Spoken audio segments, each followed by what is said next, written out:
Welcome to This Explainer. I am so stoked you're joining me today because we're about to unpack a massive, honestly kind of hidden mystery in athlete development. If you spent any real time in volleyball gyms, you know exactly what it looks like when a super talented player suddenly just hits a wall. You know, they stop improving, they seem super hesitant out there, and their entire trajectory literally just stalls out. Today, we're taking a really deep dive into the hidden reason why these talented athletes suddenly plateau. And I promise you, it is not what you think it is.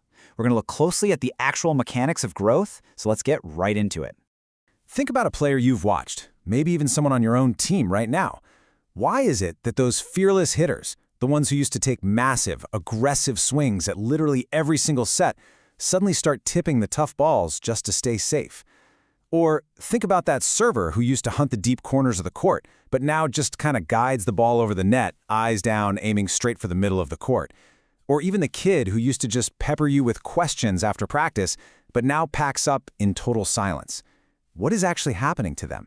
At first glance, right? This looks exactly like a classic loss of confidence. But underneath all of that, something way more subtle is going on.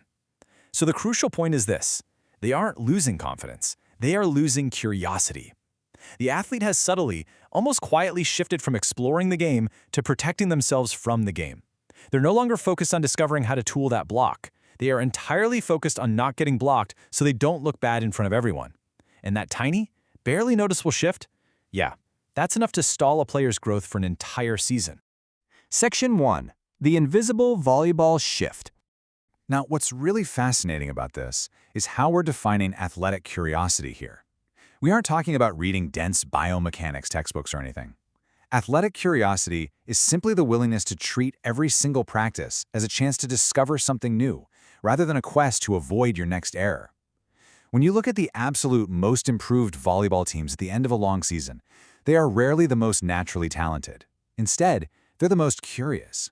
They're the ones constantly asking, "Hey, what did you see on that swing?" Or, "Why did my serve drift off right there?" Even right after a really tough loss. They experiment. They actually tolerate the struggle. Let's paint a picture of what this pure, unfiltered curiosity looks like in its natural habitat. Give a group of 12-year-olds a brand new drill. What do? Well, they try it. Then they ask, "Hey, what if I move my feet a little earlier?" They go for it. They completely whiff the ball. They laugh about it, adjust their footing, and try again fearlessly. There's zero fear of judgment. The feedback of missing the ball is literally just data to them. It doesn't mean they're terrible volleyball players. It just means, oh, I need to move my feet a split second faster. Okay, let's dive into this. Section 2. The heavy cost of pressure.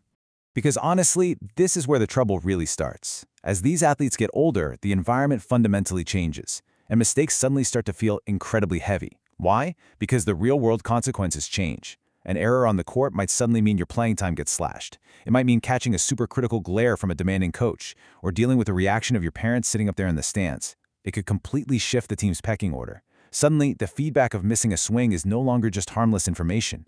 Actually, scratch that. It goes way beyond information. It sounds and feels like harsh, deeply personal judgment. You can literally hear the difference in an athlete's internal monologue when they go through this shift. For the curious, exploring athlete, a missed serve prompts the thought, where did my serving rhythm go? They're actively looking for a mechanical fix. But contrast that with the threatened, self-protecting athlete. They miss that exact same serve and immediately think, I'm letting everyone down.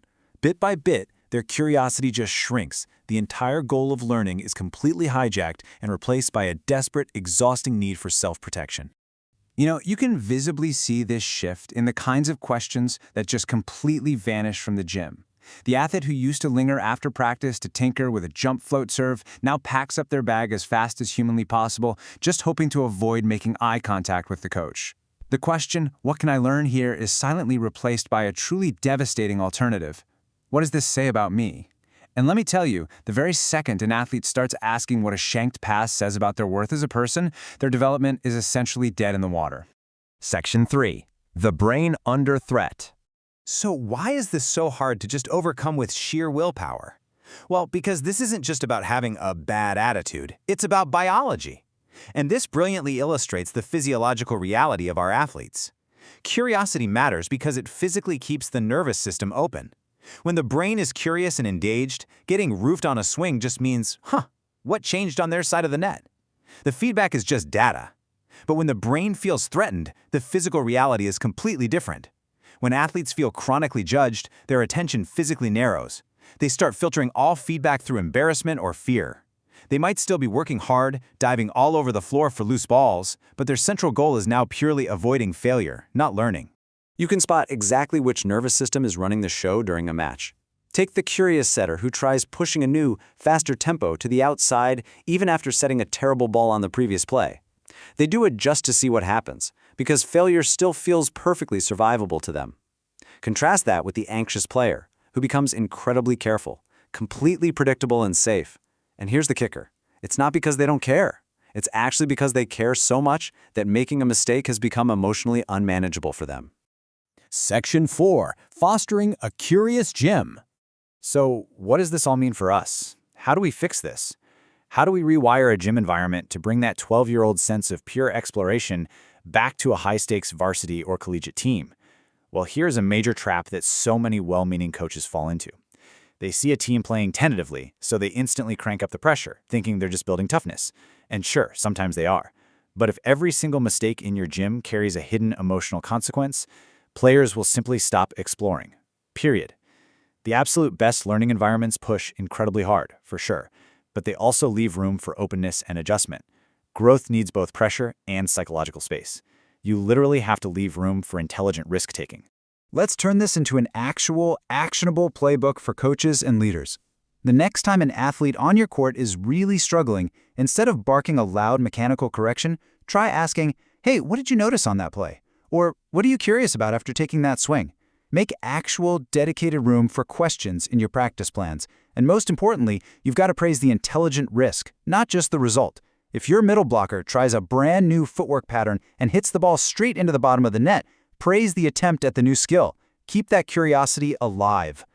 At the end of the day, elite athletes are not the ones who never struggle. There's no such thing. They're simply the ones who stay interested in the process long enough to keep adapting. Curiosity is the secret engine that keeps them connected to the game instead of drowning in self-judgment.